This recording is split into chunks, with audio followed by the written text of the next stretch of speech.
बाजार मजबूती के साथ ट्रेड करते दिख रहे हैं। आज फिर से नए रिकॉर्ड बने हैं पिछले हफ्ते के रिकॉर्ड्स के बाद। आइए हमारे साथ कार्यक्रम में शामिल हो रही हैं प्रभुदास लीलाधर ग्रुप की चेयरपर्सन और एमडी अमीषा वोरा जी। अमीषा जी, बहुत बहुत स्वागत है आपका। धन्यवाद हमें समय देने के लिए। और सबसे पहले तो आपको मैं बधाई देना चाहता हूँ।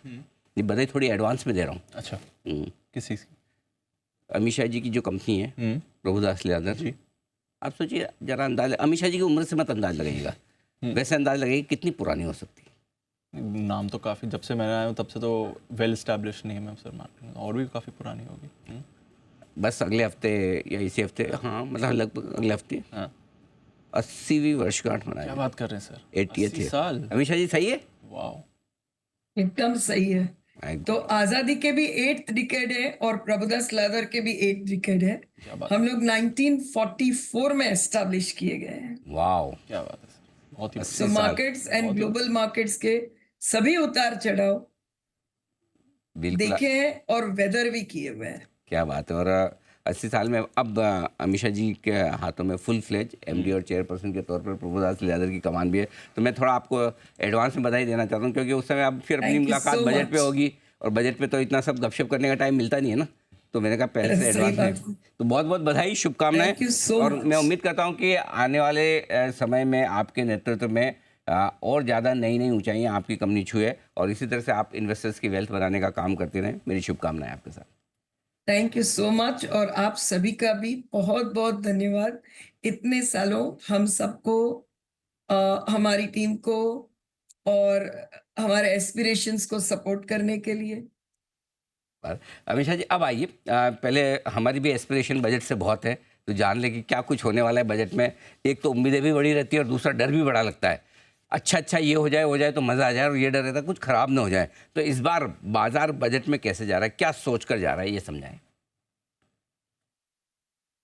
बाजार का दो एक्सपेक्टेशन है मेरे हिसाब से ये बजट से। एक, कि जो फिस्कल कंसोलिडेशन पाथ हमने तय किया है, जो हम कोई भी सर्कमस्टेंसेस में पास में चुके नहीं हैं। इवन कोविड में हमने बहुत सेंसिबली उसको यूज किया है। और ये बार जो बजट टेबल किया गया था, उसमें भी वो पाथ पे हम चलते थे। तो वो path of fiscal consolidation with a target of 5.1 in and around and better, वो हम ना चुके। बट साथ में ही बाजार का एक्सपेक्टेशन कहीं ना कहीं बिल्ट है कि अभी तक जो फोकस कैपिटल गुड्स सेक्टर या तो इंफ्रास्ट्रक्चर इन्वेस्टमेंट्स इन स्पेंडिंग पे है, वो मेंटेन तो रहे। लेकिन जो इलेक्शन आउटकम बता रहे हैं कि रूरल इंडिया में डिस्ट्रेस है, फार्मिंग सेगमेंट में डिस्ट्रेस है, एंड एमएसएमई एसएमई में डिस्ट्रेस है, और ये सब स्ट्रेस की वजह से कहीं ना कहीं, और बहुत कुछ रीजन हो सकते हैं, बट वोट बैंक हिला हुआ है। तो वो सब सेगमेंट जहां पर पेन के अंदाज है, वहां पर थोड़ा फोकस आएगा। Particularly job creation and strengthening of SME and MSME goes very much hand in hand. तो मुझे लगता है कि जैसे पीएलआई आके मैन्युफैक्चरिंग को सपोर्ट किया, कहीं ना कहीं एसएमई एमएसएमई को कैसे बिग टाइम सपोर्ट मिले, वो फोकस आना चाहिए। अपार्ट फ्रॉम दैट, जो कैपिटल गुड्स साइड अभी इकोनॉमी में अच्छा कर रही है, अगर हमको कंजम्पशन साइड को थोड़ा रिवाइव करना है, कहीं ना कहीं सपोर्ट देना है, तो disposable income large part of population के हाथ में बढ़ाना पड़े, तो वो सेगमेंट में कहीं पर कुछ टैक्स रिलेटेड सपोर्ट मिले, वैसी संभावनाएं ज्यादा है। तो ऑल इन ऑल हमें 8 सेगमेंट्स दिख रहे हैं जहां पर बजट का खास फोकस रहेगा। सबसे पहले मैन्युफैक्चरिंग एक्सपांशन कंटिन्यू रहेगा। सेकंड, इंफ्रास्ट्रक्चर डेवलपमेंट, क्योंकि आरबीआई के डिविडेंड की वजह से भी एक गवर्नमेंट के पास अच्छा पोजीशन है फिस्कल एंड लिक्विडिटी का, तो ये दोनों पे फोकस बरकरार रहेगा।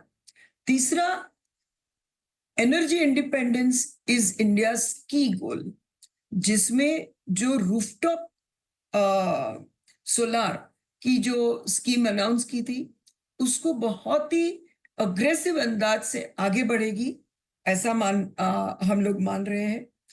चौथा, एग्रीकल्चर रिफॉर्म्स एकदम एजेंडा पे रहेंगे कि जिसकी वजह से वहां का स्ट्रेस पूरा रिड्यूस हो जाए और वो सेगमेंट डिस्ट्रेस हो सके। पीएलआई स्कीम का एक्सपांशन अक्रॉस द सेक्टर्स और एमएसएमई एसएमई में कैसे उसको रोल आउट किया जाए, वो एक खास फोकस रहेगा। और लार्जर पॉपुलेशन को टच करने के लिए हेल्थ केयर इंश्योरेंस को एंड नॉर्मल इंश्योरेंस को कैसे और स्प्रेड आउट किया जाए, अफोर्डेबल किया जाए, उसके लिए भी मेजर्स रहेंगे। Of course urban infra and housing का फोकस कंटिन्यू रहेगा। वाटर पे एनहेंस्ड फोकस आएगा, वो भी हम मानते हैं। एंड लार्जली, जैसे मैंने कहा, डिस्पोजेबल इनकम बढ़ाने की कोशिश की जाएगी। टैक्स रेवेन्यू रोबस्ट है, indirect and direct both. RBI के डिविडेंड ने थोड़ा लिक्विडिटी पोजीशन और इंप्रूव कर दिया है, तो ये बार मुझे लगता है कि both focus on the right sectors and still maintaining fiscal deficit is what market is expecting from budget. Okay, perfect. ये है बजट से बाजार की उम्मीदें आपके लिए आती हुई अमीषा जी की तरफ से। अमीषा जी, लाइफ हाई पर है मार्केट और कहीं कोई रुकने थमने का संकेत है नहीं, मजबूती के साथ आगे बढ़ भी रहे हैं। बताएं क्या देख रही हैं आप बाजार का डायरेक्शन और क्या ये तेजी बरकरार रहने वाली है? ये मुझे दो चीज लग रही है कि ये जो स्ट्रेंथ मार्केट बता रही है, मेजर करेक्शन नहीं दिख रहा है। उसके दो रीजन है। एक, द फ्रेश इनफ्लो अभी भी म्यूचुअल फंड्स में बहुत ही स्ट्रांग है। तो क्या है कि जब ये सोता हुआ शेयर जागा है, जो कि retail financialisation of the assets, तो इतना जल्दी ये चक्कर चेंज नहीं होने वाला। तो retail inflow in mutual funds is extremely strong. On the top of it, mutual funds are sitting on almost highest ever cash percentage and absolute. And thirdly, FI का भी कोई मेजर नेगेटिव रवैया हो जाने का मुझे रीजन नहीं दिख रहा है। तो हर एक मार्केट के लेवल पर हमें या तो टाइम कंसोलिडेशन या तो एक ब्रीफ करेक्शन इन बिटवीन होता रहेगा, but trend change, trend reversal नहीं दिख रहा है। तो जहां पर भी जिसका पोर्टफोलियो है, जो largely different segments of manufacturing में होगा, थोड़ा बैंकिंग में होगा, थोड़ा कहीं कंजम्पशन पर होगा, तो वो बरकरार रखना चाहिए, ऐसा मेरा मानना है। कंजम्पशन, जैसे मैंने पहले भी बताया कि trend in consumption has change from fast moving consumer to durables. Now it is more experiential consumption, which is by way of, say, hotels, maybe not hospital, but still in that segment hospital. तो कहीं ना कहीं वो segments में economic growth as well as market capitalisation growth will continue. तो मुझे लगता है यही पूरा है जो in between bouts of correction के साथ ब्रॉडर ट्रेंड्स विल कंटिन्यू। बड़ी तेजी तो रहेगी, बनी रहेगी, उसमें कोई डाउट नहीं है। ऐसे में लाइफ हाई के आसपास क्या पसंद है आपको, कहाँ निवेश करना चाहिए? देखिए, लार्ज कैप में हमें from our model portfolio perspective अभी भी लार्सन एंड टुब्रो पसंद है, आईसीआईसीआई बैंक पसंद है। इस तरह से कैपिटल गुड्स एंड इसका कॉम्बिनेशन पसंद है। मोटे स्टॉक्स में कहूं तो Siemens continues to be in our top picks throughout. अगर थोड़ा सा भी मिड कैप में जाऊं तो इन अवर कवर्ड स्टॉक काफी सारे अनकवर्ड है, but with in our covered stocks हमें प्राज बहुत पसंद है, जो एनर्जी चेंज में है, अनकवर्ड स्टॉक्स में जाऊं तो recently we at Prabhudas Lilladher with my team spent almost 2 days understanding different companies and their growth plans at Adani Group. And I was amazed that how come in last almost 5 years हमने कभी ये in depth देखा ही नहीं.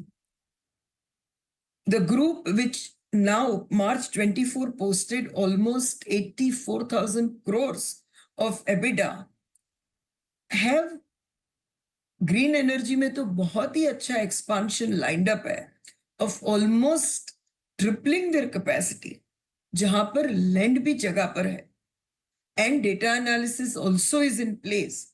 But apart from that, be it port, be it their gas business, or be it their enterprise business where all the new businesses are seeded, हमें ऐसा लगा broadly कि हमारे expectation से भी beyond काम हो रहा है, हो चुका है और करने के लिए geared up है. तो मुझे लगता है कि ये सेक्स जो एक पूरे बास्केट ऑफ स्टॉक्स है जहां पर बहुत कुछ हो चुका, हम सबको पता है. दो चीज मेनली इंप्रूव हो रही है. एक, सॉलिड कैश फ्लो दिख रहा है. बी, जबरदस्त ट्रांसपेरेंसी आ रही है in terms of considering minority investors respectfully and sharing. तो मुझे लगता है यहाँ पर ग्रेजुअल इंप्रूवमेंट आना चालू हो जाएगा और सस्टेन्ड रहेगा. अगेन इन लार्जर स्टॉक्स एक ही चीज में मुझे थोड़ा सा क्वेश्चन मार्क है, जो पूरा डिफेंस पैक है. हम लोग बहुत ही बुलिश थे डिफेंस पे and I think my first podcast about 2.5 years back with Dr. Jayant Patil of Larsen and Toubro outlined what is in store for defense. At this juncture, I feel that defense stocks in terms of valuations are a little ahead of the reality. अभी तक उनको पूरा जो orders मिल रहा है वो एक assured basis पर मिल रहा है आगे के ग्रोथ के लिए. एंड पर्टिकुलरली जो एयर पे है वो पूरे ऑर्डर्स लार्जली डिक्लेयर्ड है, अपने नॉलेज में है, इम्प्लीमेंटेशन में आएंगे, बट आगे ऑर्डर्स कॉम्पिटिटिव होंगे तो मार्जिन में इंपैक्ट होगा. मार्केट वो फैक्टर नहीं कर रहा है. तो मोमेंटम के बाद मुझे लगता है एक सैनिटी आएगा. बट जो डिफेंस में मुझे ऐसा लगता है, मुझे लगता है रेलवेज एंड शिप बिल्डिंग में ये मोमेंटम अभी भी चालू रहेगा. And biggest change factor would still be data centre on one hand and the renewables on the other. ये दोनों में ग्रोथ जबरदस्त बरकरार रहेगा. बातें तो ये है, ढेर सारे आपके लिए इन्वेस्टमेंट के मौके भी. अमीषा जी बहुत बहुत धन्यवाद आपका समय देने के लिए. बाजार इस बीच स्टेबल है.